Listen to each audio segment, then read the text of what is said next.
வணக்கம். மாலை முரசு செய்திகளை விரிவாக பார்ப்பதற்கு முன் தலைப்புச் செய்திகளை பார்க்கலாம். மத்திய நிதி பகிர்வில் தமிழ்நாட்டிற்கு இழைக்கப்படும் அநீதி குறித்து அறிக்கை வெளியிடப்படும். தமிழ்நாட்டுக்கான நிதியை பெற சட்ட போராட்டம் நடத்தப்படும் எனவும் அரசின் நிலைப்பாட்டை வாசித்த ஆளுநர் Arlekar. That the union government will consider these demands favorably and extend the necessary assistance to Tamil Nadu.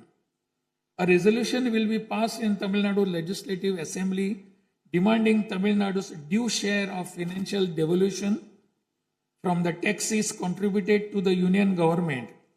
Besides passing the resolution, a special legal committee will be constituted to legally pursue the issue up to the Supreme Court in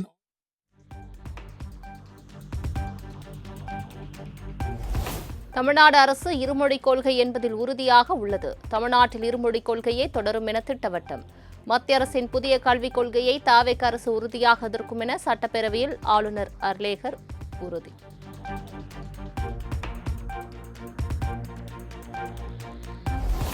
Mekedatu அணையை கட்ட அனுமதிக்கக்கூடாது என பிரதமரை வலியுறுத்தியுள்ளார் முதலமைச்சர் விஜய். உச்சநீதிமன்ற தீர்ப்புக்கு பிறகும் கூட காவிரி நீரை பெறுவதற்கு ஒவ்வொரு ஆண்டும் போராட வேண்டியிருக்கிறது என ஆளுநர் அர்லேகர் உரை.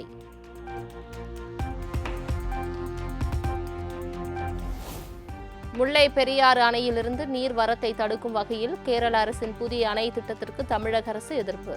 தமிழ்நாட்டில் உள்ள நதிகளை இணைப்பதற்கு நடவடிக்கை எடுக்கப்படும் எனவும் ஆளுநர் உரையில் திட்டவட்டம்.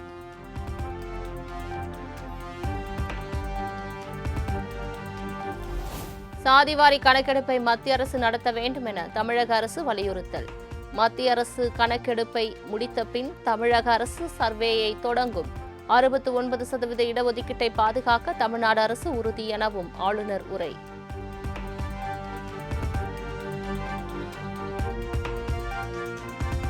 கடந்த சில ஆண்டுகளாக போதைப்பொருள் புழக்கம் தமிழ்நாட்டில் வேரூன்றியுள்ளதாக ஆளுநர் அர்லேகர் குற்றச்சாட்டு. போதைப்பொருள் புழக்கத்தை தடுக்க கடந்த ஆட்சியில் உபயோகமாக எந்த நடவடிக்கையும் இல்லை எனவும் காட்டும்.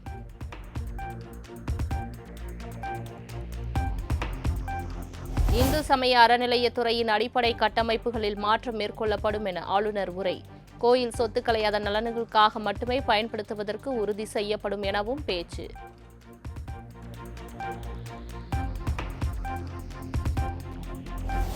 கடந்த கால ஆட்சியில் நிதி நிலைமை மோசமடைந்துள்ளதாக ஆளுநர் உரை.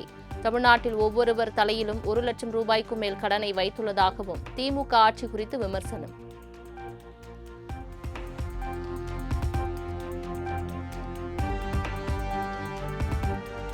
ஆட்சி அமைத்த குறுகிய காலத்தில் 3 வாக்குறுதிகளை தாவேக அரசு நிறைவேற்றியுள்ளது. நிதி பற்றாக்குறை இருந்தாலும் மக்களுக்கு முன்வைத்த வாக்குறுதிகள் நிறைவேற்றப்பட்டு வருவதாக ஆளுநர் உரை.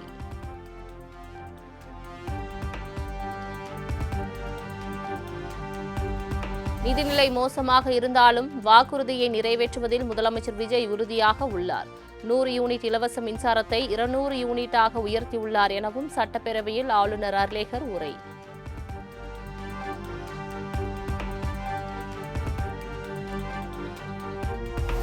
அந்நிய முதலீடுகளை ஈர்க்க புதிய தொழில் கொள்கை வெளியிடப்படும். தமிழ்நாட்டின் அடுத்த 5 ஆண்டுகால வளர்ச்சிக்காக வெற்றி தமிழகம் என்ற தொலைநோக்கு திட்டமும் அறிவிக்கப்படும் என தகவல்.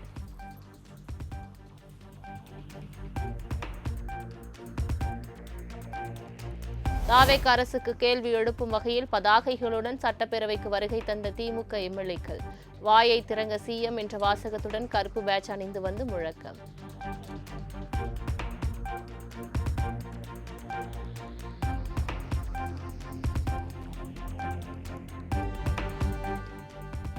தமிழ்நாட்டில் சட்டம் ஒழுங்கு சீர்கெட்டுள்ளதாக அதிமுக பொதுச் செயலாளர் எடப்பாடி பழனிசாமி குற்றச்சாட்டு.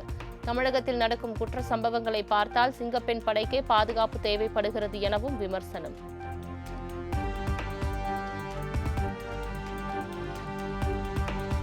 ஆளுநர் உரை முழுதாக வாசிக்கப்பட்டதன் மூலம் தாவேக அரசுக்கும் பாஜகவுக்கும் இடையே இணக்கமான உறவு அம்பலமாக இருப்பதாக உதயநிதி ஸ்டாலின் விமர்சனம். ஆளுங்கட்சியினர் ரீல்ஸ் போடுவதற்கான கண்டென்ட் மெட்டீரியலாகவே ஆளுநர் உரை அமைந்திருப்பதாகவும் கருத்து.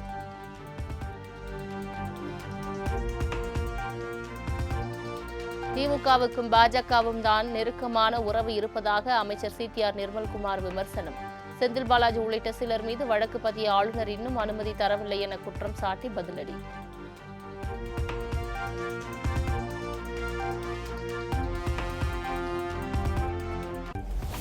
ஆட்சி பறிபோய் விடுமோ என்ற பயத்தில் அதிமுக எம்எல்ஏக்களை பேனிக் பையிங் செய்து வருவதாக தாவேக அரசு மீது உதயநிதி ஸ்டாலின் குற்றச்சாட்டு.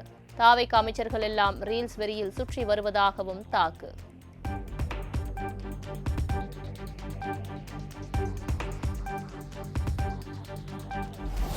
தாவேக ஆட்சி அமைந்த கடந்த ஒரு மாதத்தில் மட்டும் 175 பாலியல் வன்கொடுமை சம்பவங்கள் அரங்கேறி இருப்பதாக உதயநிதி ஸ்டாலின் குற்றச்சாட்டு. முந்தைய ஆட்சி நிர்வாகம் சரியில்லை என்கிற குற்றச்சாட்டு கண்டனத்திற்குரியது என்றும் பேச்சு.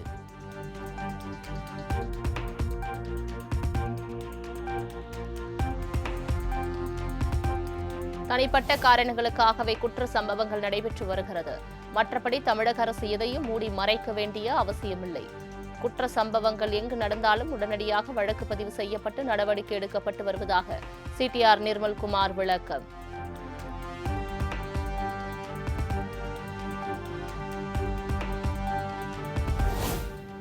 தன்னுடைய மகன் மிதுன் அரசியலுக்கு வரமாட்டார் என அதிமுக பொதுச் செயலாளர் எடப்பாடி பழனிசாமி திட்டவட்டம்.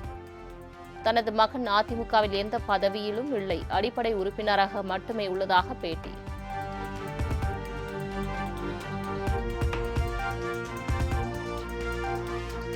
பாமக போட்ட பிச்சையில்தான் அதிமுக வெற்றி பெற்றது என சி.வி. சண்முகத்தின் குற்றச்சாட்டு. 2021ஆம் ஆண்டு அதிமுக கூட்டணியில் பாமக இருந்தும் விழுப்புரம் தொகுதியில் சி.வி. சண்முகம் தோற்றது ஏன் என இபிஎஸ் கேள்வி.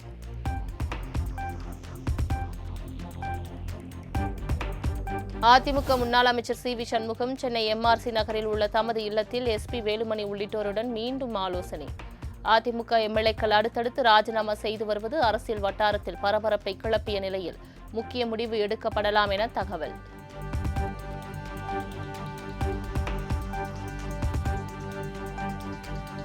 தமிழ்த்தாய் வாழ்த்துடன் தமிழகத்தின் 17வது சட்டமன்ற கூட்டத்தொடர் தொடங்கியது. 4 ஆண்டுகளுக்கு பிறகு தமிழ்நாடு அரசின் முழு உரையை வாசித்தார் ஆளுநர் ஆர்.வி. அர்லேகர்.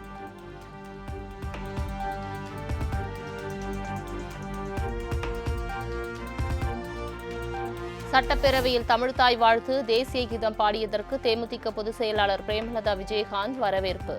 அறிவிப்பாக மட்டுமில்லாமல் அதிகாரப்பூர்வமான ஆளுமை மிக்க ஆட்சியாக இருக்க வேண்டும் எனவும் கருத்து.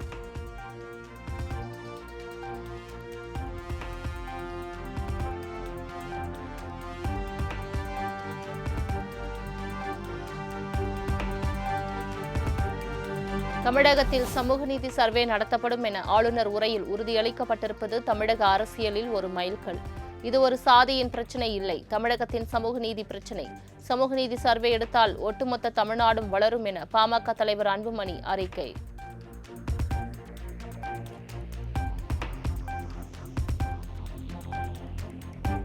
ஆளுநர் உரைக்கு மதிமுக பொதுச் செயலாளர் வைகோ பாராட்டு. 2031இல் இந்தியாவின் முன்மாதிரி மாநிலமாக மாற்றும் தொலைநோக்கு பார்வையில் வெற்றி தமிழகம் என்ற திட்டம் எனவும் அறிக்கை.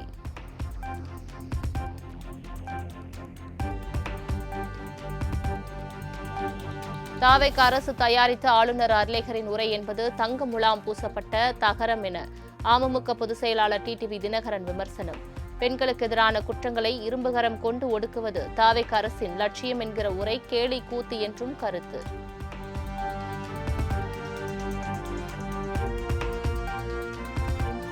திமுகவின் கொள்கைகளை அப்படியே தாவேக வழிமொழிகிறது. சாதிவாரி கணக்கெடுப்பை மத்திய அரசின் பக்கம் தாவேக தள்ளிவிட்டுள்ளதாக தமிமுன் அன்சாரி கருத்து.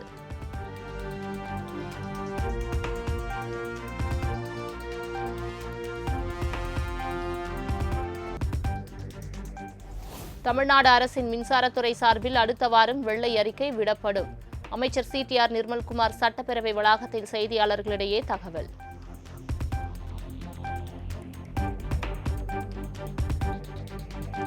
பரந்தூர் விமான நிலையத்திற்கு அரசு அனுமதி அளிக்காது. விமான நிலையம் வரக்கூடாது என்பதில் அரசு உறுதியாக உள்ளது. ஆளுநர் உரையில் பரந்தூர் விமான நிலைய திட்டம் குறித்த தகவல் இல்லாதது குறித்த கேள்விக்கு அமைச்சர் நிர்மல்குமார் பதில்.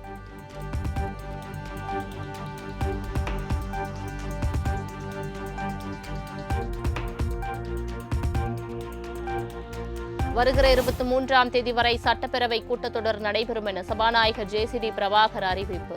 3 நாட்கள் கூட்டம் நடைபெறுவதால் வினாவிடை நேரம் இருக்காது எனவும் பேட்டி.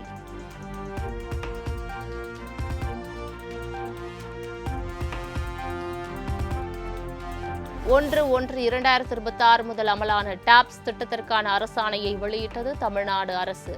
உறுதியளிக்கப்பட்ட பங்களிப்பு ஓய்வூதிய திட்டத்தின் கீழ் இடைக்கால நிவாரணம் வழங்கப்படும் என்றும் அறிவிப்பு.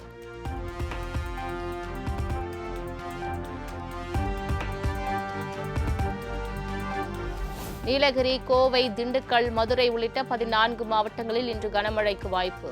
சென்னை வானிலை ஆய்வு மையம் தகவல்.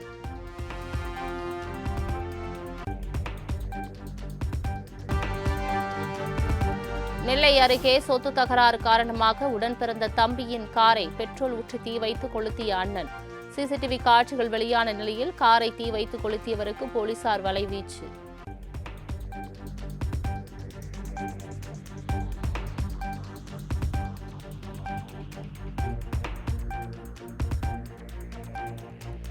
ஹரியானா மாநிலம் ஃபரிதாபாத்தில் உள்ள காலனி தொழிற்சாலையில் தீ விபத்து.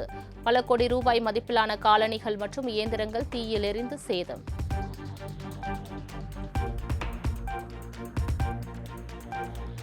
ஈரானுடனான அமைதி ஒப்பந்தத்தில் கையெழுத்திட்டார் அமெரிக்க அதிபர் ட்ரம்ப்.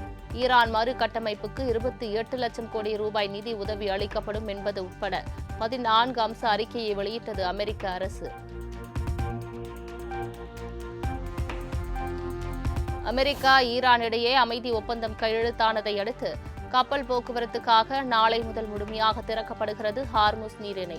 ஈரான் மீதான வர்த்தக தடையும் நீக்கப்பட்ட நிலையில் கச்சா எண்ணெய் விலை குறைய வாய்ப்பு.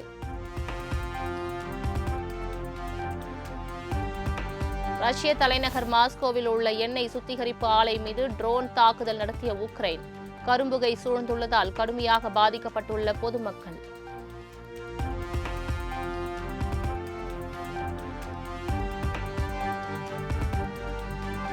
ஃபிஃபா உலகக்கோப்பை தொடரில் கொலம்பியா அணி அபார வெற்றி. 3-1 என்ற கோல் கணக்கில் உஸ்பெகிஸ்தானை வீழ்த்தி அசத்தல்.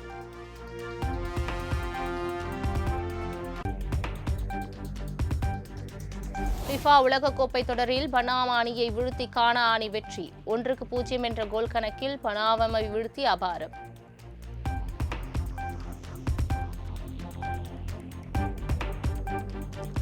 ஃபிஃபா உலகக்கோப்பை தொடரில் நாளை காலை 3:30 மணிக்கு நடைபெறும் ஆட்டத்தில் கனடா, கத்தார் அணிகள் மோதல். நாளை காலை 6:30 மணிக்கு நடைபெறும் ஆட்டத்தில் மெக்சிகோ, தென்கொரியா அணிகள் பலப்பரீட்சை.